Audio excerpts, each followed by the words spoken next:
All right, Bo, big game coming up here. First playoff game for the Hamilton Ticats for yourself.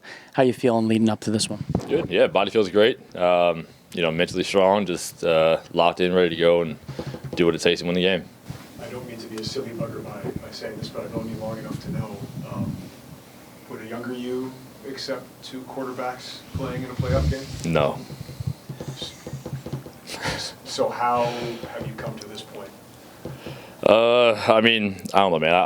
I've got two daughters, and they're going to be raised in sports. And one day they're going to look at my career, and some of these videos are going to pop up on how I handled these situations. And for me to ask them to handle situations by being a good teammate and understanding situations that you're going through and handling adversity, it'd be hard to teach them that and have them look back on videos of me crying and complaining about playing time. So, putting the team first is something I've learned throughout my career, and at times, been ahead of it, and I've been behind it as well. So I'd rather be ahead of it, be a good teammate to my other guys and everybody else that's, put the blood, sweat, and tears in all year, and the coaches that have, believed in everybody in that room. So, again, just stay ready, be ready at all times. And does it make it not a better situation, I should say, but does it make it a more constructive situation because of the relationship you built with Matt and that quarterback room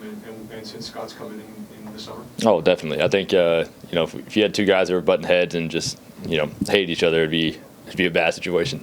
I don't think the media availabilities would go very well. It'd be a little bit tougher on Brandon Treader back there. So, I think our relationship's pretty special, pretty unique. Me, Matt, Taylor, and Kai. I think all of us have just we've had a hell of a year together, just, getting to know each other and learn each other, but having each other's backs at all times of the year. Everybody's had to play and touch the ball. Kai's had to make some huge plays for us to win games at times too. So, just no matter what, just have each other's back, go out there and do what it takes to win a game as a team. I don't want to put words in your mouth, but I'm going to guess this was a frustrating year for you health-wise in terms of not being on the field each and every game. Would a win on Saturday kind of smooth a little bit of that feeling? A win in 3 weeks would smooth that over. Yeah. Okay. What do you see from this Montreal defense that concerns you? Concern. I think respect, is probably the bigger word. Like, I respect the push they get at D-line, the amount of movement they do on the back end, and they do it well.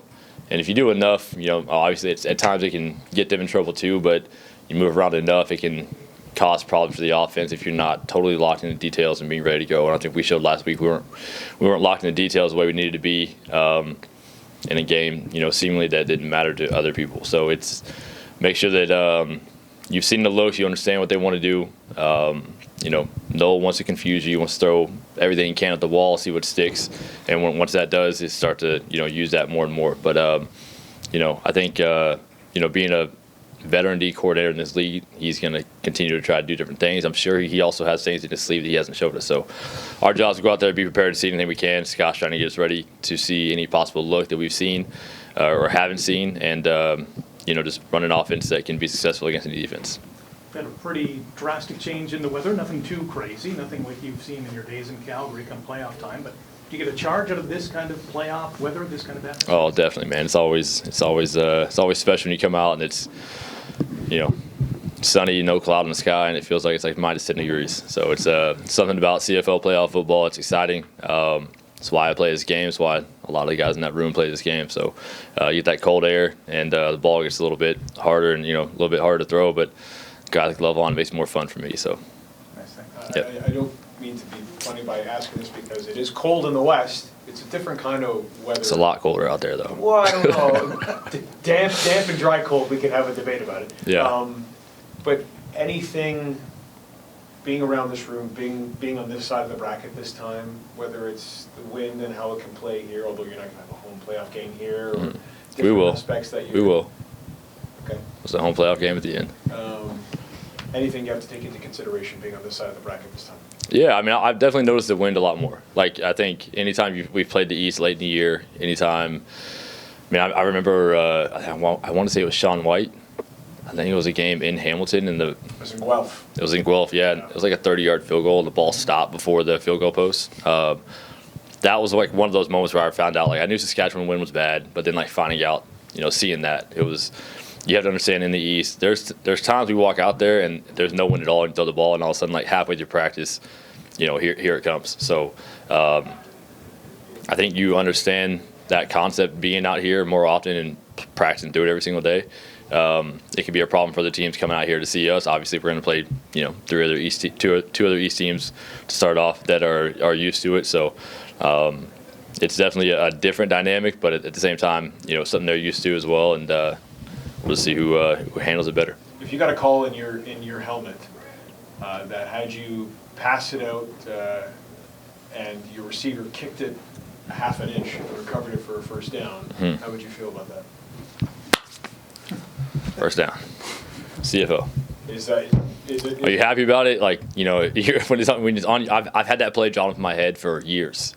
Like Sinopoli tried to do it a couple years back. Me and him have talked about that play multiple times. I've always talked about like a quarterback Hail Mary. Like you're just rolling out there and everybody's dropping back and you just drop kick at a yard pass. So they executed it. It's part of the CFL. Understand the game. Understand your situation. It might change the way people have to play people in second and long, which is a positive thing for offenses. Not a great thing when it happens, against you, but it's a good learning moment. I'm glad they pulled it out before the playoffs. Appreciate that. And finally, you talked about playoff bow. What's the difference? Because we typically see you on this in the East. We don't see you until the Grey Cup. What is playoff bow like in the locker room? Oh man, locked in and just ready to do whatever it takes. I've had in my career a lot of fun and exciting games here in the semifinal and finals, and just understanding how to lock into each and every play and understanding the details of every play, and how drastic a mistake can be. And for some reason, when it comes to playoffs, I've always just had the ability to kind of look past anything I've done previously and against that team, even just come out there, lock in and play football and do whatever it takes to get your team to the end. And that's what I plan on doing now.